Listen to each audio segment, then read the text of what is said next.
வணக்கம். இது வசந்தன் டிவியின் இரவு நேர பிரதான செய்திகள். உங்களோடு இணைந்திருக்கும் நாம் ஜெயரஞ்சன் யோகராஜ், எம் கவிதா பாரதி. விரிவான செய்திகளுக்கு செல்வதற்கு முன்னர் தலைப்புச் செய்திகள்.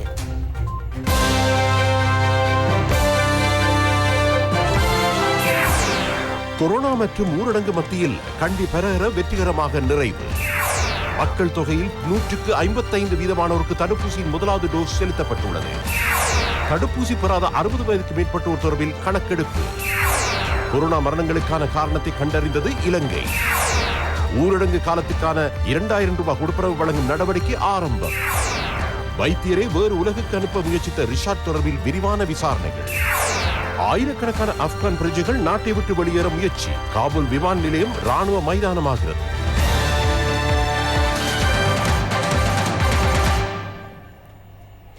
ஆமா கவிதா, நாங்கள் முதலில் இந்த கொரோனா தொற்று பற்றியே பேச வேண்டியிருக்கிறது. தடுப்பூசி ஒன்றே இந்த கொரோனா தொற்றிலிருந்து விடுபடுவதற்கான ஒரே ஒரு வழி. அப்படி இருந்தாலும் நாங்கள் இந்த சுகாதார வழிமுறைகளை பண்ணிக்கொள்ள வேண்டும்.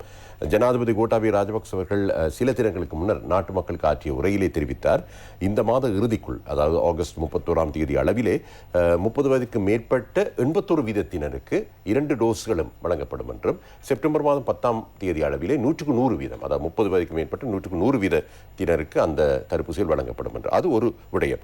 91% மரணங்கள், கோவிட் மரணங்கள் கூட தடுப்பூசி பெறாதவர்களுக்கு ஏற்பட்டிருக்கிறது. அதிலே 76% 60 வயதை தாண்டியவர்கள் என்ற ஒரு வைத்திய அறிக்கை தெரிவிக்கிறது. அது ஒரு புறம் இருக்க, தடுப்பூசியிலே சிலருக்கு தங்களுடைய சரீரத்தில் இருக்கின்ற மாற்றங்களுக்கு ஏற்ப அந்த 100% பயனையும் பெறலாம், சிலருக்கு 50% அப்படியாகவும் இருக்கிறது.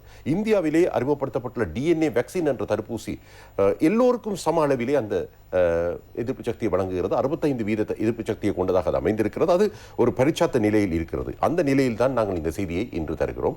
கொரோனா தொற்றுக்கு எதிரான தடுப்பூசி வேலை திட்டம் நாடளாவிய ரீதியில் வெற்றிகரமாக முன்னெடுக்கப்பட்டு முன்னெடுக்கப்பட்டு வருகின்ற இந்த நிலையில் மொத்த மக்கள் தொகையில் 55% ஏதேனும் ஒரு தடுப்பூசி முதலாவது டோஸ் வழங்கப்பட்டுள்ளது. அடுத்த வாரம் அளவில் 30 வயதுக்கு மேற்பட்ட சகலருக்கும் தடுப்பூசி வழங்கும் நடவடிக்கையை நிறைவுக்கு கொண்டு வர அரசாங்கம் திட்டமிட்டுள்ளது. இதேவேளை வீடுகளிலிருந்து வெளியில் செல்ல முடியாதவர்களுக்கு வீடுகளுக்கே சென்று தடுப்பூசி வழங்கும் நடமாடும் தடுப்பூசி வேலை திட்டமும் வெற்றிகரமாக முன்னெடுக்கப்பட்டு வருகிறது.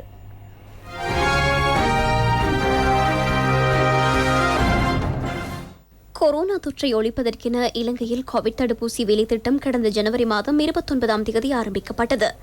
அதற்கமைய இதுவரை மொத்த மக்கள் தொகையில் 55% தடுப்பூசியின் 1 டோஸ் எனும் வழங்கப்பட்டுள்ளது.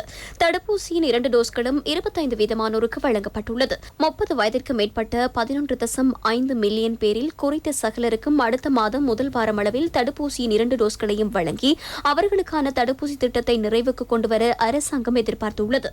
அதற்கமைய இதுவரை 30 வயதிற்கு மேற்பட்ட தொகையினரில் 99% தடுப்பூசியின் முதலாவது டோஸ் வழங்கப்பட்டுள்ளது. 48% தடுப்பூசியின் 2 டோஸ்களும் வழங்கப்பட்டுள்ளன. தடுப்பூசி வேலை திட்டத்தின் போது 60 வயதிற்கு மேற்பட்டோர் குறித்து விசேட கவனம் செலுத்தப்பட்டுள்ளதோடு முன்னுரிமையும் அளிக்கப்பட்டுள்ளது. எனினும் இதுவரை அதிகளவானோர் தடுப்பூசியை பெற்றுக் கொள்ளவில்லை என தகவல் கிடைக்கப்பெற்றுள்ளது. அதற்கமைய அவ்வாறானவர்களை அடையாளம் காண்பதற்கென பிரதேச செயலக அலுவலக மட்டத்தில் மதிப்பீடு ஒன்று நடத்தப்படுகிறது. அத்துடன் 3.2 மில்லியனாக காணப்படும் 18 முதல் 30 வயதிற்கு இடைப்பட்ட தரப்பினருக்கு செப்டம்பர் மாதம் 2வது வாரமளவில் தடுப்பூசி வழங்க திட்டமிடப்பட்டுள்ளது. மரண வீதத்தை குறைத்தல் மற்றும் நோய் பரவலை கட்டுப்படுத்துவதே தடுப்பூசி வேலை திட்டத்தின் முதற்கட்ட நோக்கமாகும். அதற்கமைய நாட்டில் இடம்பெறும் மரணங்களில் 91% எந்த ஒரு தடுப்பூசியையும் பெற்றுக் கொள்ளாதவர்கள் என தெரியவந்துள்ளது. இதுவரை ஏதேனும் ஒரு தடுப்பூசியின் முதலாவது டோஸை 1,20,88,864 பேர் பெற்றுள்ளதோடு 56,20,254 பேர் இரண்டாவது டோஸை பெற்றுள்ளனர். தடுப்பூசி செலுத்தும் தேசிய வேலை திட்டத்தை மேலும் சக்திமிக்கதாக்கும் சுகாதார பிரிவின் வேலை திட்டங்களுக்கு ராணுவத்தினரும் ஒத்துழைப்பு வழங்கியுள்ளனர். தேசிய தடுப்பூசி வேலை திட்டத்திற்கு புதிய திட்டம் ஒன்றை இணைக்கும் வகையில் கடந்த 12ஆம் தேதி ஆரம்பிக்கப்பட்ட நடமாடும் தடுப்பூசி வேலை திட்டம் நாடளாவிய ரீதியில் தொடர்ந்து முன்னெடுக்கப்பட்டுள்ளது. அதற்கமைய வாதுவ, மொரட்டுவ, கம்பஹா, திவுலபிட்டி ஆகிய பிரதேசங்களில் நடமாடும் தடுப்பூசி வேலை திட்டம் ராணுவத்தினரின் பங்களிப்புடன் இன்று இடம்பெற்றது. மஹரகம பிரதேசத்தில் வீடுகளுக்கு சென்று தடுப்பூசி ஏற்றும் நடவடிக்கையை ராணுவத்தினர் முன்னெடுத்திருந்தனர். மஹரகம போலீசாரின் ஒத்துழைப்பு இதற்கு கிடைக்கப்பெற்றது. எந்த ஒரு தடுப்பூசியையும் இதுவரை பெற்றுக்கொள்ளாத 60 வயதிற்கு மேற்பட்ட மாத்தறை கமுருபிட்டிய பிரதேச மக்களுக்கு தடுப்பூசி வழங்க ராணுவத்தினர் நடவடிக்கை எடுத்துள்ளனர். கமுருபிட்டிய பிபுலுவெல புராண விகாரையில் தடுப்பூசி ஏற்றும் நடவடிக்கை ஆரம்பிக்கப்பட்டது. மாத்தறை மாவட்டத்தின் 5 இடங்களில் வேலைத்திட்டம் நடைமுறைப்படுத்தப்பட்டது. இதன்போது 2000க்கும் மேற்பட்டோருக்கு கோவிஷீல்டு தடுப்பூசியின் முதல் டோஸ் வழங்கப்பட்டுள்ளது. 60 வயதிற்கு மேற்பட்டோருக்கு தடுப்பூசி வழங்கும் நடமாடும் சேவை கொட்டக்கல, பொகவந்தலாவ, தலவாக்கலை ஆகிய பிரதேசங்களிலும் இன்று முன்னெடுக்கப்பட்டது. ராணுவத்தின் ஏற்பாட்டில் விகாரமாதேவி பூங்காவில் இன்றைய தினமும் தடுப்பூசி ஏற்றும் வேலை திட்டம் இடம்பெற்றது. இதேவேளை தியத்தோயன வளாகத்தில் திங்கள், செவ்வாய் மற்றும் புதன்கிழமைகளில் தடுப்பூசி ஏற்றும் நடவடிக்கைகள் இடம்பெறும் என ராணுவம் தெரிவிக்கின்றது. 30 வயதிற்கு மேற்பட்டோர் இங்கு தடுப்பூசியை செலுத்திக் கொள்ள முடியும். நாவலப்பிட்டி பகுதியில் 30 வயதிற்கு மேற்பட்ட 6500 பேருக்கு மொடர்னா தடுப்பூசியின் 2வது டோஸ் செலுத்தப்பட்டுள்ளது. நாவலப்பிட்டி, பஸ்பாகே, கோரளி சுகாதார வைத்திய அதிகாரி பிரிவிற்குட்பட்ட பகுதிகளில் இவ்வாறு இன்றைய தினம் 6500 பேருக்கு மொடர்னா தடுப்பூசியின் 2வது டோஸ் செலுத்தப்பட்டுள்ளது. முல்லைத்தீவு மாவட்டத்தில் 60 வயதிற்கு மேற்பட்டோருக்கு வீடு வீடாக சென்று தடுப்பூசி ஏற்றும் நடவடிக்கை இன்று ஆரம்பிக்கப்பட்டது. ஒட்டு சுட்டான் பிரதேச செயலக பிரிவின் மொத்து விநாயகபுரம், தட்டயமலை, ஓளுமடு ஆகிய கிராமங்களில் ராணுவத்தினர், கிராம சேவகர்கள் மற்றும் ராணுவ வைத்திய பிரிவினர் இணைந்து நடமாடும் தடுப்பூசி வேலை திட்டத்தை முன்னெடுத்தனர். சைனோபாம் தடுப்பூசி வழங்கும் நடவடிக்கை இடம்பெற்றது. கிளிநொச்சி மாவட்டத்தில் தற்போது கொரோனா தொற்றாளர்கள் அதிக அளவில் அடையாளம் காணப்படும் நிலையில் இதனால் ஏற்படும் உயிரிழப்புகளும் அதிகரித்துள்ளன. மாவட்டத்தில் உள்ள 60 வயதிற்கு மேற்பட்ட 8824 பேர் தடுப்பூசியை பெற்றுக் கொள்ளவில்லை என சுகாதார வைத்திய அதிகாரி சரவணபவன் தெரிவித்தார். இந்நிலையில் 60 வயதிற்கும் மேற்பட்டோருக்கு தடுப்பூசி ஏற்றும் வகையில் நடமாடும் தடுப்பூசி வேலை திட்டம் ஆரம்பிக்கப்பட்டது. இதில் கலந்து கொண்டு கருத்து வெளியிடும் போதே அவர் இவ்வாறு குறிப்பிட்டுள்ளார். கிளிநொச்சி மாவட்டத்தில் இதுவரைக்கும் 30 பேருக்கு மேற்பட்டவர்கள் 72,465 பேர் இருக்கிறார்கள். அவர்களில் 56,804 பேருக்கு தடுப்பூசி ஏற்றப்பட்டுள்ளது. 60 பேருக்கு மேற்பட்டவர்கள் கட்டாயம் தடுப்பூசியை பெற்றுக்கொள்ள வேணும். 60க்கு மேற்பட்டவர்கள் உடனடியாக நடமாடும் சேவைகள் இடம்பெறுகிறது. சுகாதார வைத்திய பிரிவுகளிலும் இன்று முதல் ஆரம்பிக்கப்பட்டுள்ளது. திட்டம் தொடர்ந்து நடைபெறும். ஆகவே நீங்களா எந்த அச்சமும் இல்லாமல் தடுப்பூசியை பெற்றுக்கொள்ள வேணும். கொட்டகலை நகரில் 60 வயதிற்கு மேற்பட்டோருக்கு நடமாடும் தடுப்பூசி வேலை திட்டம் இன்று ஆரம்பிக்கப்பட்டது. சிரேஷ்ட பிரஜைகளுக்கு சைனோபாம் தடுப்பூசியின் முதலாவது டோஸ் வழங்கப்பட்டது. மட்டக்களப்பு காத்தான்குடியில் 60 வயதிற்கு மேற்பட்ட வீடுகளிலிருந்து வெளிவர முடியாத நிலையில் உள்ளோருக்கு வீடு வீடாக சென்று தடுப்பூசி செலுத்தும் நடவடிக்கை இன்று ஆரம்பமானது. மட்டு மாவட்டத்தில் 60 வயதிற்கு மேற்பட்டோரில் 8,855 பேர் தடுப்பூசி பெறாமல் உள்ளனர். மேலும் ராணுவத்தினர் இவ்வாறு தடுப்பூசி பெறாத 60 வயதிற்கு மேற்பட்டோருக்கு நாவட்குடா, திராய்மடு ஆகிய இடங்களில் வீடு வீடாக சென்று தடுப்பூசி வழங்கி வருகின்றார்கள் என மட்டு மாவட்ட அரசாங்க அதிபர் கே. கருணாகரன் மாவட்ட செயலகத்தில் இன்று பிற்பகல் இடம்பெற்ற ஊடக சந்திப்பில் தெரிவித்தார். இன்று இராணுவத்தினரின் கூட்டுப்படி தாங்களும் ராணுவ வைத்திய பிரிவினரால் இன்று நொச்சுமுனை மற்றும் திராய்மடு ஆகிய இடங்களிலே முன்வந்துள்ளார்கள். இன்று அந்த பணி ஆரம்பிக்கப்பட்டதாகவும் கூறப்பட்டது. தடுப்பூசி திட்டத்தை பொறுத்தவரையிலே 60 வயதுக்கு மேற்பட்ட நபர்களுக்கான தடுப்பூசி பெறாமல் மட்டக்களப்பு மாவட்டத்திலே 8,855 பேர்கள் இருக்கின்றார். இவர்களுக்கான தடுப்பூசியை மிக விரைவாக வழங்க வேண்டும் என்று அரசாங்கம் எம்மைப்பணித்துள்ளது. அதற்கிணங்க சுகாதாரத்துறையினர் அந்த நடவடிக்கையில் ஈடுபட்டு வருகின்றார்கள். இதற்கு மேலதிகமாக இலங்கை இராணுவத்தினரும் இன்று வீடுவீடாக சென்று அந்த 60 வயதுக்கு மேற்பட்டவர்களுக்கான தடுப்பூசியை வழங்கும் பணியிலே ஈடுபட்டு வருகின்றார்கள். இதேவேளை அமெரிக்காவில் தயாரிக்கப்பட்ட ஃபைசர் தடுப்பூசியின் 80,000 டோஸ்கள் இன்று அதிகாலை நாட்டிற்கு எடுத்து வரப்பட்டன. கட்டார் விமான சேவைக்கு சொந்தமான சரக்கு விமானத்தினூடாக குறித்த தடுப்பூசி தொகை கட்டுநாயக்க விமான நிலையத்திற்கு இன்று அதிகாலை 2:15க்கு எடுத்து வரப்பட்டது. இதேவேளை சீனாவில் தயாரிக்கப்படும் சைனோபாம் தடுப்பூசியின் 1 மில்லியன் டோஸ்கள் நாளைய தினம் நாட்டிற்கு எடுத்து வரப்பட உள்ளன.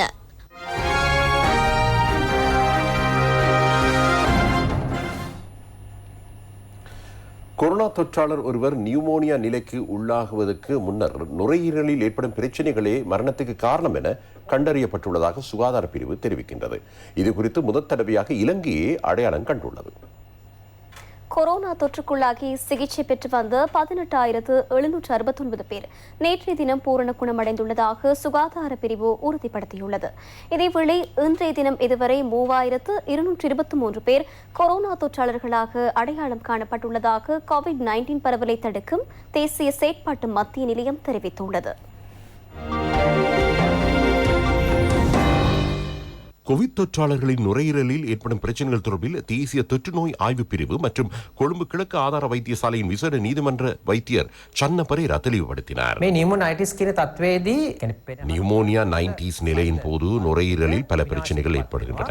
மேலும் பல பிரச்சனைகள் இதன் மூலம் ஏற்படுகின்றமை கண்டறியப்பட்டுள்ளது. நுரையீரலின் மேற்பரப்பு சேதமடைந்து உயிரிழப்பு பதிவாகிறது. செல்கள் நுரையீரலுக்குள் செல்கின்றமையினால் ஹைலைன் மெம்ரோன் ஃபார்மேஷன் என்னும் நிலை ஏற்படுகின்றமையினால் கோவிட் தொற்று காரணமாக நுரையீரல் பாதிக்கப்படுகிறது. இது ஆரம்ப கட்ட நோய் அறிகுறியாகும். கோவிட் தொற்றுக்கு உள்ளாகி சுமார் 5 நாட்களுக்குள் குறித்த நிலை ஏற்படக்கூடும். 10 நாட்களுக்குள்ளும் ஏற்படலாம். அதனை அடுத்து கோவிட் நியூமோனியா நிலைக்கு இது மாற்றம் பெறலாம். අපි දකින්නේ වෛරසය ආසාදනය වෙලා දින 5ක් විතර ඇතුළත තමයි මේක බහුලව දකින්නේ. දවස් 10ක් වෙනකන් මේක වෙන්න පුළුවන්. ඉන්පසු කොවිඩ් නියුමෝනියා කියන තත්වයට මේක හැරෙන්න පුළුවන්. நாளாந்தம் பதிவாகும் கோவிட் தொற்றாளர்களின் எண்ணிக்கை 4000 கடந்துள்ள நிலையில் நேற்றைய தினம் 4304 பேர் தொற்றாளர்களாக அடையாளம் காணப்பட்டனர். அதற்கமைய நாட்டில் பதிவான மொத்த தொற்றாளர்களின் எண்ணிக்கை 3,90,000 உயர்வடைந்துள்ளது. 38,252 பேர் வைத்தியசாலைகள் மற்றும் இடைத்தங்கள் சிகிச்சை மத்திய நிலையங்களில் சிகிச்சை பெற்று வருகின்றனர். கொரோனா தொற்றுக்குள்ளாகி இருந்த 2,222 பேர் இன்றைய தினம் பூர்ணம் குணமடைந்ததை அடுத்து குணமடைந்தவர்களின் எண்ணிக்கை 2,44,381 உயர்வடைந்துள்ளது. சுகாதார சேவைகள் பணிப்பாளர் நாயகத்தினால் 21ஆம் தேதி உறுதி செய்யப்பட்ட 183 கொரோனா மரணங்கள் நேற்றைய தினம் அறிவிக்கப்பட்டன. அதற்கமைய மொத்த கொரோனா மரணங்களின் எண்ணிக்கை 7,366 உயர்வடைந்துள்ளது. கொரோனா நோயாளர்களுக்கு தேவையான 40 டன் ஆக்சிஜனை ஏற்றிய சக்தி எனும் கப்பல் இன்று காலை கொழும்பு துறைமுகத்தை வந்தடைந்தது. குறித்த ஆக்சிஜன் தொகையை எடுத்து வருவதற்கென சக்தி கப்பல் திருகோணமலை துறைமுகத்திலிருந்து இந்தியாவின் சென்னை துறைமுகத்தை நோக்கி கடந்த 17ஆம் தேதி பயணமானது. 100 தொன் ஆக்சிஜனை ஏற்றிய இந்திய கடற்படைக்கு சொந்தமான சக்தி கப்பல் நேற்றைய தினம் கொழும்பு துறைமுகத்தை வந்தடைந்தது. தனிமைப்படுத்தல் ஊரடங்கு சட்டம் பிறப்பிக்கப்பட்டுள்ள சந்தர்ப்பத்தில் மக்கள் பொறுப்புடன் செயல்பட வேண்டும் என கொழும்பு தேசிய வைத்தியசாலையின் பிரதான பயிற்சி அளிக்கும் தாதி புஷ்பா ரம்யானி சொய்சா தெரிவித்துள்ளார். 0 வரை காத்திருந்தால் எத்தனை வருடங்கள் காத்திருக்க வேண்டி ஏற்படும்? நாட்டில் எத்தனை பேர் இருக்கின்றனர்? நாளாந்தம் உழைக்கும் மக்கள் இருக்கின்றனர். நாட்டின் பொருளாதாரத்தை கட்டி எழுப்ப வேண்டும். தனிநபர் வருமானத்தை பெருக்க வேண்டும். அனைத்தையும் பெற்றுக்கொள்ள வேண்டுமானால் இதற்கான பதிலும் எம்மிடம் காணப்படுகிறது. தயவு செய்து மரணத்திலிருந்து தவிர்ந்து கொள்வதற்கு தேவையான வழிகாட்டல்களை பின்பற்றுங்கள்.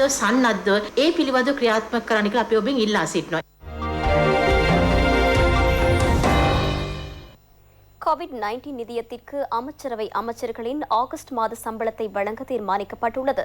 அது தொடர்பான யோசனைக்கு அமைச்சரவை அனுமதியும் கிடைக்கப்பெற்றுள்ளது. இது குறித்த யோசனையை பிரதமர் மஹிந்த ராஜபக்ச அமைச்சரவையில் சமர்ப்பித்தார். அடுத்து தனிமைப்படுத்தல் பற்றி நாங்கள் பேசுகின்றோம். தனிமைப்படுத்தல் ஊரடங்கு சட்டம் அமுல்படுத்தப்பட்டுள்ள இந்த நிலையில் வாழ்வாதாரத்தை இழந்தவர்களுக்கு 2,000 ரூபாய் கொடுப்பனவை வழங்க அரசாங்கம் தீர்மானித்திருக்கிறது. கவிதா, அதாவது முதலாவது 2ஆம் அலைகளின் போது அரசாங்கம் 5,000 ரூபாய் கொடுப்பனவை வழங்கியது. அதுவும் எப்போது என்று சொன்னால் உலகளாவிய ரீதியிலே 220 நாடுகள் பாதிக்கப்பட்ட நிலையிலே, பொருளாதாரம் வீழ்ச்சியடைந்த நிலையிலே, வருமான மார்க்கங்கள் எல்லாம் முடக்கப்பட்ட நிலையிலே, வெளிநாட்டு வருமானங்கள் எல்லாம் குறைக்கப்பட்ட நிலையிலே அந்த விடயங்களை எல்லாம் தாங்கிக் கொண்டு இந்த கொடுப்பனவை வழங்க அரசாங்கம் தீர்மானித்திருக்கிறது. அந்த வகையிலே இந்த 2,000 ரூபாய் கொடுப்பனவு என்பது வருமானம் இழந்த குடும்பங்களுக்கு மிகவும் முக்கிய ஒரு உதவியாக அமையும் என்பதில் ஐயமில்லை. அது தொடர்பான செய்தியைத்தான் நாங்கள் அடுத்து தருகின்றோம். தனிமைப்படுத்தல் ஊரடங்கு சட்டம் அமுல்படுத்தப்பட்டுள்ள 10 தினங்களுக்கு ஜீவனோபாயத்தை இழந்த குடும்பங்களுக்கு 2,000 ரூபாய் கொடுப்பனவை வழங்கும் நடவடிக்கை இன்று ஆரம்பமானது.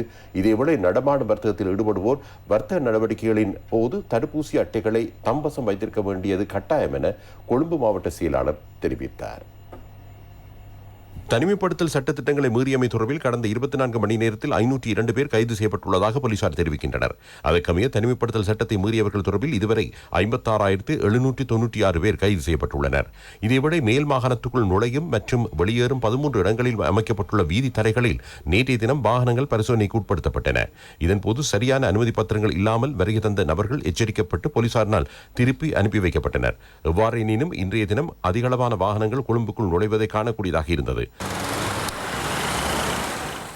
ராணுவத்தின் துரித மிதிவண்டி படைப்பிரிவினர் தனிமைப்படுத்தல் ஊரடங்கு சட்டத்தை மீறுவோரை கண்டுபிடிக்கும் நோக்கில் கொழும்பு நகரை விசேட சோதனை நடவடிக்கையில் ஈடுபட்டுள்ளனர். குறித்த காலப்பகுதியில் அத்தியாவசிய சேவைகளுக்கு அனுமதி பத்திரம் வழங்கும் நடவடிக்கை அந்தந்த மாவட்ட செயலாளர்களின் ஊடாக மட்டும் வழங்கப்படும். குறித்த அனுமதி பத்திரங்களை முறையற்ற விதத்தில் பயன்படுத்துவோருக்கு எதிராக சட்டம் கடுமையாக நடைமுறைப்படுத்தப்படும். தனிமைப்படுத்தல் ஊரடங்கு சட்டம் அமுல்படுத்தப்பட்டிருந்தாலும் புறக்கோட்டை 5ஆம் குறுக்கு வீதியின் வர்த்தக நிலையங்கள் மொத்த விற்பனைக்காக இன்று காலை திறக்கப்பட்டன. பாலியகொட மீன் வர்த்தக சந்தை இன்று காலை முதல் மொத்த வர்த்தகத்துக்காக திறக்கப்பட்டது. சுகாதார வழிகாட்டல்களுக்கு அமைய சந்தையின் நடவடிக்கைகள் இடம்பெற்றதாக அதன் வர்த்தக சங்கம் அறிவிக்கின்றது. மெனிங் மொத்த வர்த்தக சந்தையின் விசேட பொருளாதார மத்திய நிலையம் நாளை முதல் வாரத்தில் 4 நாட்களுக்கு திறக்கப்பட்டிருக்கும். செவ்வாய், புதன், சனி மற்றும் ஞாயிறு கிழமைகளில் இவ்வாறு திறக்கப்பட்டிருக்கும். வவுனியாவில் தேவையின்றி வீதிகளில் நடமாடியவர்கள் ஆன்டிஜென் பரிசோதனைக்கு உட்படுத்தப்பட்டுள்ளனர். இதன்போது 4 கொரோனா தொற்று உறுதிப்படுத்தப்பட்டுள்ளது. கொரோனா தொற்று பரவல் அதிகரித்துள்ள நிலையில் நாட்டில் ஊரடங்கு சட்டம் பிறப்பிக்கப்பட்டுள்ளது. மக்கள் சுகாதார அறிவுறுத்தல்களை பின்பற்றுகின்றமை குறித்து கண்காணிப்பதற்கென விசேட சோதனைகள் இடம்பெறும் நிலையிலேயே இவ்வாறு தேவையின்றி நடமாடியவர்கள் ஆன்டிஜென் பரிசோதனைக்கு உட்படுத்தப்பட்டனர். திருகோணமலை மாவட்டத்தில் ஊரடங்கு சட்டத்தை மீறி பயணிக்கும் நபர்களுக்கு ஆன்டிஜென் பரிசோதனை மேற்கொள்ளப்படுகிறது. போலீசார் மற்றும் விசேட அதிரடிப்படையினர் பாதுகாப்பு கடமையில் ஈடுபட்டுள்ளனர். கென்னியா புகாரியடி சந்தி பகுதியில் அனுமதி பத்திரமின்றி பயணித்தவர்களுக்கு ஆன்டிஜென் பரிசோதனை நடத்தப்பட்டது. கென்னியா சுகாதார வைத்திய உத்தியோகத்தர்கள் மற்றும் போலீசார் இணைந்து பரிசோதனைகளை முன்னெடுத்தனர்.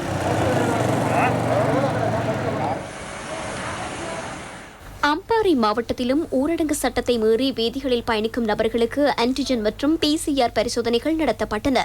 மருதமுனை, நீலாவணை, பாண்டியிருப்பு ஆகிய பிரதேசங்களில் இவ்வாறு பயணித்தவர்கள் எழுமாறாக பரிசோதனைக்கு உட்படுத்தப்பட்டனர். சுகாதார வழிமுறைகளை பின்பற்றாது பயணித்தவர்களே பரிசோதனைக்கு உட்படுத்தப்பட்டுள்ளனர். பரிசோதனைக்கு உட்படுத்தப்பட்ட 107 பேரில் 14 பேர் கோவிட் தொற்றாளர்களாக அடையாளம் காணப்பட்டதாக மாவட்ட பொது சுகாதார வைத்திய அதிகாரி தெரிவித்தார்.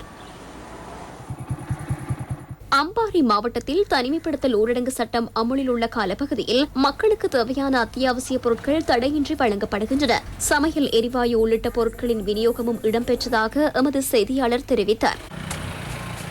இதேவேளை யாழ் மாவட்டத்தில் அன்றாட வாழ்வாதார தொழிலை இழந்த குடும்பங்களுக்கு 2000 ரூபாய் கொடுப்பனவு வழங்க நடவடிக்கை எடுக்கப்பட்டுள்ளது. இவ்வாறு 57 குடும்பங்களுக்கு கொடுப்பனவு வழங்கப்பட்டதாக யாழ் மாவட்ட அரசாங்க அதிபர் கணபதி பிள்ளை மகேஷன் தெரிவித்தார். தொற்று நிலைமை காரணமாக ஏற்படுத்தப்பட்டிருக்கின்ற பொது முடக்கத்தின் காரணமாக வாழ்வாதாரங்களை இழந்தவர்களுக்காக 2000 ரூபாய் கொடுப்பனவு ஒன்று வழங்குவதற்கு அரசாங்கம் அதுக்குரிய ஏற்பாட்டை செய்திருக்கின்றது. எமக்கும் அதற்குரிய அறிவுறுத்தல்கள் கிடைக்கப்பட்டிருக்கும். இந்த நிலையிலே சுமார் 57,000 குடும்பம் அளவிலே இவ்வாறான அந்த 2000 கொடுப்பனவு தகுதி பெற்றவர்களாக கருதப்படுகின்றார்கள். ஆனால் இந்த எண்ணிக்கை சற்று மாறுபாடு அடையலாம். திருகோணமலை மாவட்டத்தில் 2000 ரூபாய் நிவாரண உதவிகளை வழங்க நடவடிக்கை எடுக்கப்பட்டுள்ளதாக திருகோணமலை மாவட்ட அரசாங்க அதிபர் சமன் தர்ஷன பாண்டிகோரல தெரிவித்தார். கொரோனா பரவல் காரணமாக பாதிக்கப்பட்டுள்ள கந்தளாய் பிரதேச மக்களுக்கு இன்றைய தினம் நிவாரணம் வழங்கப்பட்டது. விளக்கமறியலில் வைக்கப்பட்டுள்ள பாராளுமன்ற உறுப்பினர் ரிஷாட் பதியுதீன் சிறைச்சாலை வைத்தியர் ஒருவரை அச்சுறுத்தியதாக கூறப்படும் சம்பவம் தொடர்பில் கொழும்பு குற்றப்புலனாய்வு பிரிவு மற்றும் சிறைச்சாலை திணைக்களத்தினால் விரிவான விசாரணைகள் ஆரம்பிக்கப்பட்டுள்ளன. இதேவேளை குறித்த சம்பவம் தொடர்பில் கொழும்பு பிரதான நீதிமன்றத்துக்கு போலீசார் இன்று விளக்கமளித்தனர்.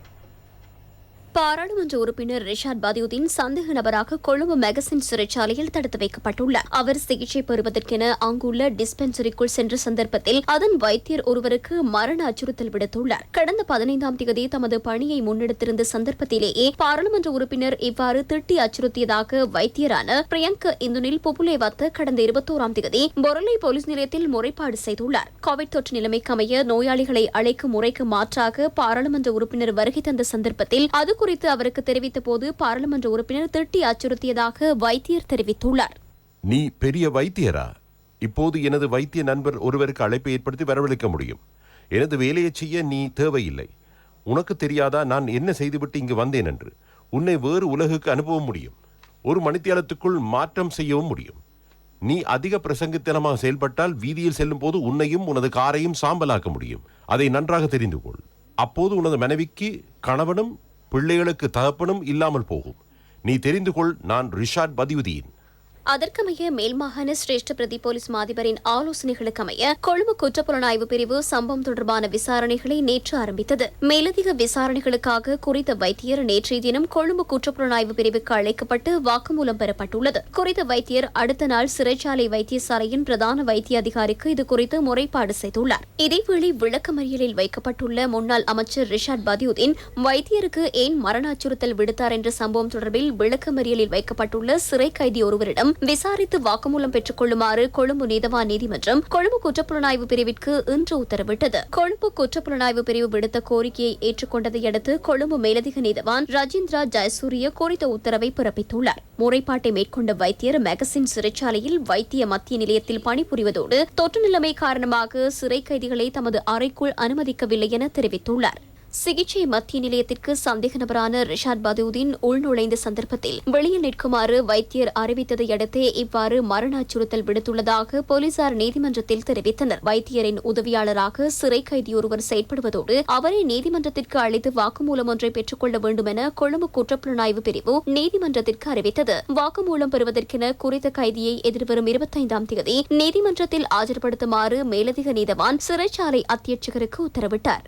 இதேவேளை ரிஷாட் பதியுதீனின் வீட்டில் பணிபுரிந்த இஷால்னி ஜூட் உயிரிழந்த சம்பவத்துடன் தொடர்புடைய 5வது சந்தேக நபராக ரிஷாட் பதியுதீனை பெயரிட கொழும்பு நீதமன்றம் இன்று தீர்மானித்தது. அவரை எதிர்வரும் 6ஆம் தேதி நீதிமன்றத்தில் ஆஜர்படுத்த நடவடிக்கை எடுக்குமாறு சிறைச்சாலை அத்தியட்சருக்கு உத்தரவிடப்பட்டுள்ளது. சிறுமி உயிரிழந்த சம்பவத்துடன் தொடர்புடைய சந்தேக நபர்களான விளக்கமறியில் வைக்கப்பட்டுள்ள பதியுதீனின் மனைவி, அவரது தந்தை, சகோதரர் மற்றும் தரகரை பிணையில் விடுவிக்குமாறு விடுத்த கோரிக்கையை நீதிமன்றம் நிராகரித்தது. வரலாற்று சிறப்புமிக்க கண்டி ஸ்ரீ தலதா மாளிகையின் இறுதி ரந்தோலி பெரஹர நேற்று சிறப்பாக வீதி உலா வந்தது. ஜனாதிபதி கோட்டாபய ராஜபக்ச பெரஹர நிகழ்வை பார்வையிட்டார். இதேவேளை நீர்வெட்டும் நிகழ்வு சம்பிரதாயபூர்வமாக இன்று அதிகாலை இடம்பெற்றது. அதேபோல் பெரஹர வெற்றிகரமாக நிறைவு பெற்றதற்காக நினைவு குறிப்பு தியப்படன நிலைமையினால் ஜனாதிபதி கோட்டாபய ராஜபக்சவிற்கு இன்று கையளிக்கப்பட்டது. இதேவேளை ஜனாதிபதி கோட்டாபய ராஜபக்ச நேற்றைய தினம் வரலாற்று சிறப்புமிக்க கண்டி ஸ்ரீ தலதா மாளிகைக்கு சென்று வணங்கி ஆசீர்வாதத்தை பெற்றுக் கொண்டார். தலதா மாளிகைக்கு சென்ற ஜனாதிபதியை தியவடன நிலைமை பிரதீப் நிலங்கதேல வரவேற்றார்.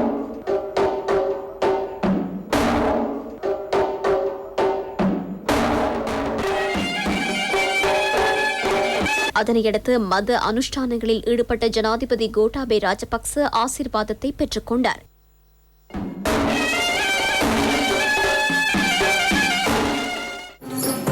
வரலாற்று சிறப்புமிக்க கண்டி ஸ்ரீ தலதா மாளிகையின் எசல பெரஹரவின் இறுதி ரந்தோலி பெரஹர தலதா வீதி, யட்டினுவர வீதி, கந்தே வீதி, DS சேனாநாயக்க வீதி மற்றும் ரஜவீதி ஊடாக ஊர்வலம் இடம்பெற்றது. இறுதி ரந்தோலி பெரஹரவில் புனித வேளையை நெதுங்கமுவ ராஜா யானை சுமந்து பயணித்தது. மேல்நாட்டு, கீழ்நாட்டு, சப்ரகமோ உள்ளிட்ட பகுதிகளின் கலாசாரங்களை முன்னெடுக்கும் வகையிலான நடனங்களும் இங்கு அரங்கேற்றப்பட்டன. இதேவேளை தலதா மாளிகையின் இறுதி ரந்தோலி பெரஹரவை பார்வையிடுவதற்கு ஜனாதிபதி மற்றும் அயோமா ராஜபக்ச ஆகியோர் கண்டி ஜனாதிபதி மாளிகை வளாகத்தில் இணைந்திருந்தனர்.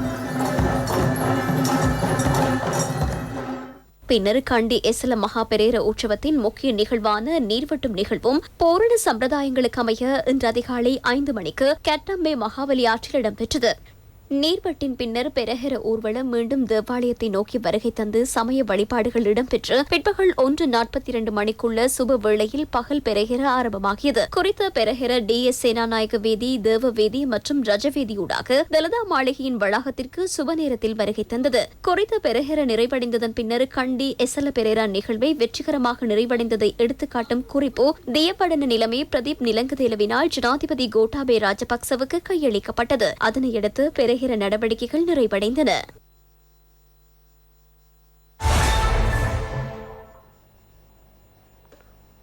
அரசாங்கம் முன்னெடுத்துள்ள நஞ்சற்ற உணவுப் பொருள் வேலை திட்டத்துக்கான சேதன பசலை பயன்பாட்டுக்கு மக்களிடமிருந்து பாரிய ஆதரவு கிடைத்து வருகிறது. மக்களும் சுயமாகவே சேதன பசலை தயாரிப்பு நடவடிக்கைகளை முன்னெடுத்து வருகின்றனர். கிளிநொச்சி மலையாளபுரம் பகுதியில் இயற்கை பசலை ஊடாக விவசாயத்தை மேற்கொண்டு வரும் சின்னையா சிவசுப்பிரமணியத்தின் தோட்டத்தில் நாம் இருக்கின்றோம். பலவிதமான இயற்கை உரத்தை தானாகவே தயாரித்து அவர் பயிர்களுக்கு பயன்படுத்துகின்றார். மண்புழு, பூண்டு கரைசல், மாட்டிரு, கோமியம், அஞ்சல கரைசல், மோர் கரைசல் மற்றும் கற்பூர கரைசல் ஆகியவற்றை பயன்படுத்தி அவர் விவசாயத்திற்கு தேவையான இயற்கை உரத்தை தயாரிக்கின்றார். இதனை பயன்படுத்தி அவர் மஞ்சள், மிளகு, மிளகாய், பப்பாளி, தென்னை ஆகிய பயிர்ச்செய்கைகளையும் மூலிகை பயிர்ச்செய்கைகளையும் முன்னெடுத்து வருகிறார். மக்களின் நலனுக்காக இயற்கை உர பயன்பாட்டை அமுல்படுத்தியுள்ள அரசாங்கத்தின் திட்டம் தனக்கு மகிழ்ச்சி அளிப்பதாக பூரிப்படையும் சின்னையா சிவசுப்பிரமணியம் தன்னை போல் ஏனைய விவசாயிகளும் இயற்கை உரத்தை பயன்படுத்த முன்வர வேண்டுமென கோரிக்கை விடுக்கிறார். என்னுடைய பேர் சின்னையா சுப்பிரமணி. நான் கிளிநொச்சி மாவட்டத்தில் மலையாளபுரம் என்ற இடத்துல இருக்கிறேன். இயற்கையாக உங்களுக்கு என்ன தேவையோ அந்த உரங்கள் எல்லாம் நான் தயாரித்து கொண்டிருக்கிறேன். அந்த இயற்கையாக கொடுக்குறதுனால எல்லாமே ஒரு செழிப்பாக இருக்குது. அரசாங்கம் சொல்லியிருக்கு இயற்கையாக செய்ய சொல்லி. இந்த இயற்கைக்கு நான் மிக ஆர்வம் கொடுக்குறேன். இந்த ஆர்வத்தின் மூலமாக எனக்கு ரொம்ப சந்தோஷமாகவும் இருக்குது. உடம்புக்கு இந்த இயற்கை மரக்கறிகளை சாப்பிட்டீங்கன்னா உங்களுக்கு எந்த மல சிக்கலும் வராது. முக்கியமான காரியங்கள் சளி அடைப்பும் மல சிக்கலும் தான் மனிதனுக்கு. குழாய் மூலமாக, தூவல் மூலமாக தான் நான் செய்கிறேன். 3 வருஷத்தில் தென்னை மரம் காய்ச்சி இருக்குது. அப்புறம் மக்கள் நீங்கள் தெரிஞ்சுக்கொண்டு ஆர்வம் உள்ளவங்க என்னையும் நாடுங்க, வந்து பாருங்க. இத்துடன் எமது இரவு நேர பிரதான செய்தி அறிக்கை நிறைவுக்கு வருகிறது. நமது அடுத்த செய்தி அறிக்கையை நாளை மதியம் 1 மணிக்கு எதிர்பாருங்கள். வணக்கம்.